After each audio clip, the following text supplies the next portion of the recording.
हम कहां से आए हैं और हमें कहां जाना है। हम सब मनुष्यों का कुछ वर्षों पहले इस संसार में जन्म हुआ था और तब से हम इस शरीर में रहते हुए अपना समय अध्ययन, शिक्षा या व्यवसाय करते हुए अपने सांसारिक कर्तव्यों का निर्वाह कर रहे हैं। जब हमारा जन्म हुआ था तो हम अपने माता के शरीर से इस संसार में आए थे, परंतु माता के शरीर में हम कब और कैसे प्रवेश हुए थे यह हम में से किसी को भी ज्ञात नहीं है। विज्ञान के उस नियम से हम परिचित हैं जो बताता है कि संसार में अभाव से कभी भाव की उत्पत्ति नहीं होती और भाव का कभी अभाव नहीं होता। इसका मतलब यह है कि हमारे जो भौतिक पदार्थ हैं उनकी उत्पत्ति के लिए कुछ कारण होते हैं। भौतिक पदार्थों का उपादान कारण सूक्ष्म प्रकृति है जो सत्व, रज और तमह गुणों वाली है। इस मूल तत्व से ही समस्त भौतिक जगत का निर्माण हुआ है और यह उत्पत्ति परमात्मा के द्वारा की गई है। संसार में ऐसा कोई पदार्थ नहीं है जिसका निर्माण बिना किसी अन्य पदार्थ के हुआ हो। यदि हम मूल त्रिगुणात्मक प्रकृति पर विचार करें तो यह किसी अन्य पदार्थ का विकार नहीं है, बल्कि यह स्वयं एक मूल द्रव्य और पदार्थ है जो अनादि और नित्य है। परमात्मा और आत्मा भौतिक पदार्थ नहीं है, बल्कि वे अनादि और नित्य पृथक पदार्थ हैं। ईश्वर सच्चिदानंद स्वरूप है और जीवात्मा भी सत्य और चेतन स्वभाव वाला अनादि व नित्य पदार्थ है। ईश्वर एक है जबकि जीवात्मा असंख्य है। जीवात्मा की संख्या अनंत है जिसे हम कभी भी गिन नहीं सकते। इस अनंतता को ही दर्शाने के लिए हम शब्द अनंत का प्रयोग करते हैं जो यथार्थ है। ईश्वर की दृष्टि में सभी जीवात्माओं की संख्या सीमित और गण्य है। जीवात्मा अनादि, नित्य, सूक्ष्म, चेतन, अल्पज्य, एकदेशी, ससीम, जन्म मरण धर्मा और कर्मशील है। यह अपने पुण्य और पाप कर्मों का फल भोगता है। हमारे कर्मों के फल हमें ईश्वर की व्यवस्था के अनुसार मिलते हैं, चाहे वह कर्म हम खुले में करें या रात के अंधकार में। उपनिषदों में एक उदाहरण दिया गया है, जैसे सद्य हजात गाय का बछड़ा हजारों गायों में अपनी मां को पहचान लेता है, वैसे ही जीव के कर्म उसके पीछे चलते रहते हैं जब तक वह उनका फल न भोग ले। ईश्वर हमारे कर्मों का साक्षी होता है और उसकी व्यवस्था के अनुसार हम अपने कर्मों का फल पाते हैं। जब हम कर्म फल के इस सिद्धांत को समझते हैं तो हम दुष्कर्मों से बचते हुए सत्कर्मों में प्रवृत्त होते हैं। ईश्वर ने हमें सुधारने के लिए और सत्कर्मों में प्रेरित करने के लिए वेद ज्ञान दिया है।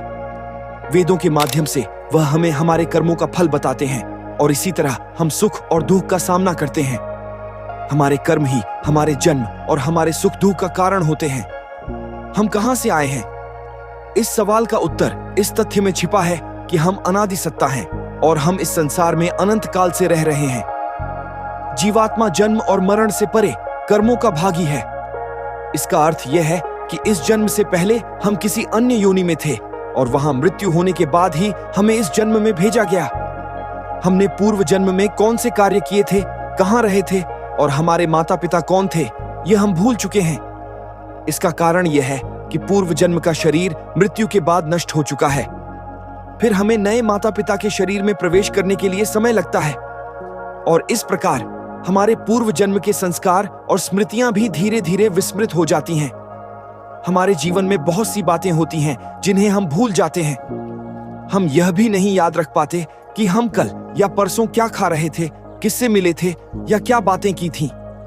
इसी तरह पूर्व जन्म की यादें भी हमें नहीं रहती। यह हमारी आत्मा की सनातनता को दर्शाता है। आर्षि दयानंद जी ने कहा है कि मनुष्य का मन एक समय में केवल एक ही चीज का ज्ञान करता है। हमारा मन एक साथ कई बातें नहीं याद रख सकता। इसी कारण हम पूर्व जन्म के बारे में कुछ नहीं याद रखते, लेकिन इसका यह मतलब नहीं कि हमें पूर्व जन्म नहीं था।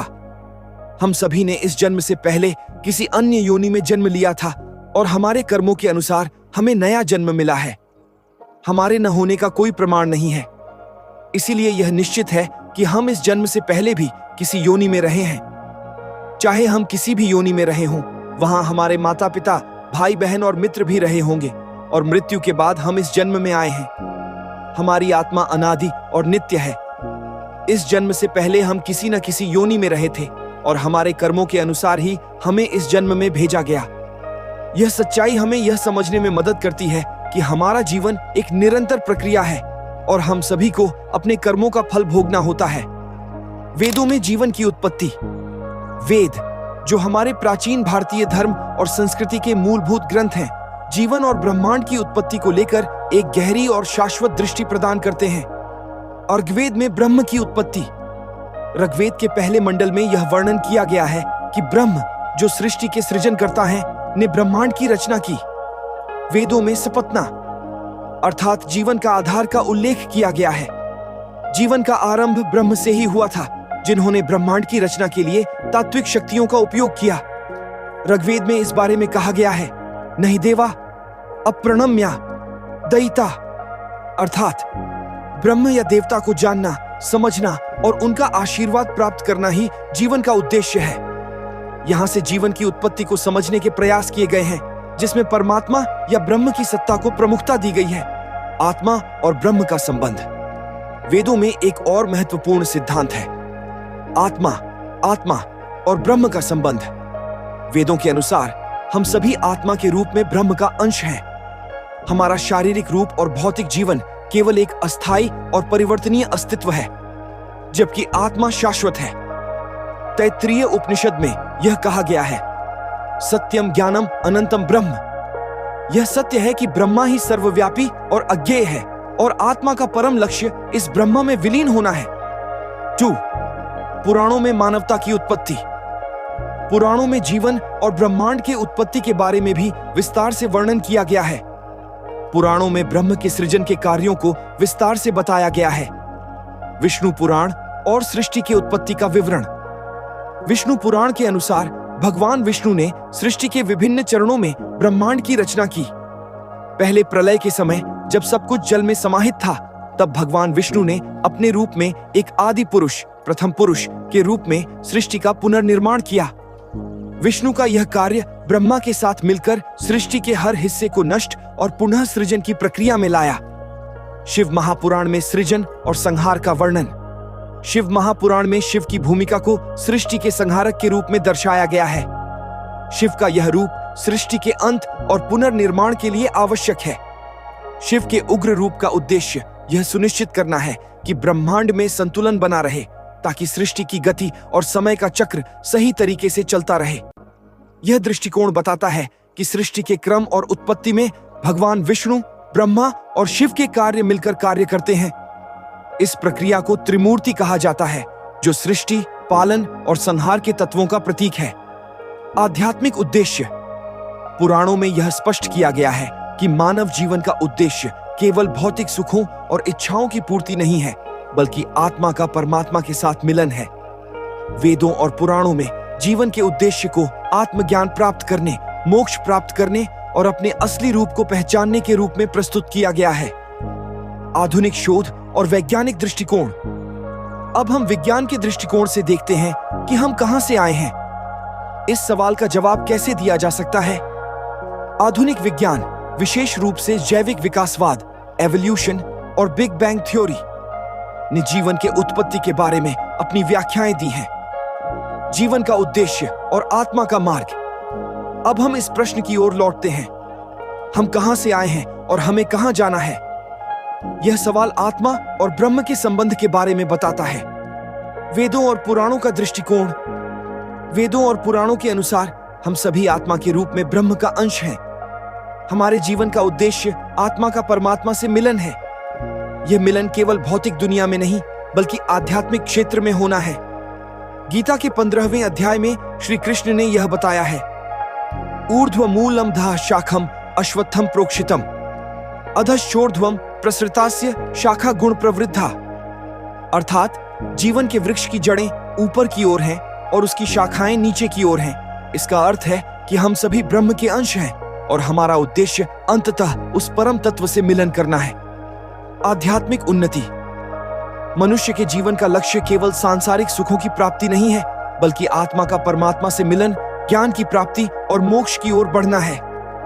रामायण, महाभारत और भगवद गीता में इस आध्यात्मिक मार्ग की महत्वपूर्ण बातों का वर्णन किया गया है।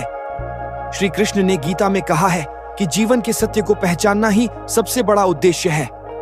इस पहचान के माध्यम से व्यक्ति आत्मा की शुद्धता और परम सत्य की ओर बढ़ता है। हम कहां से आए हैं और हमें कहां जाना है?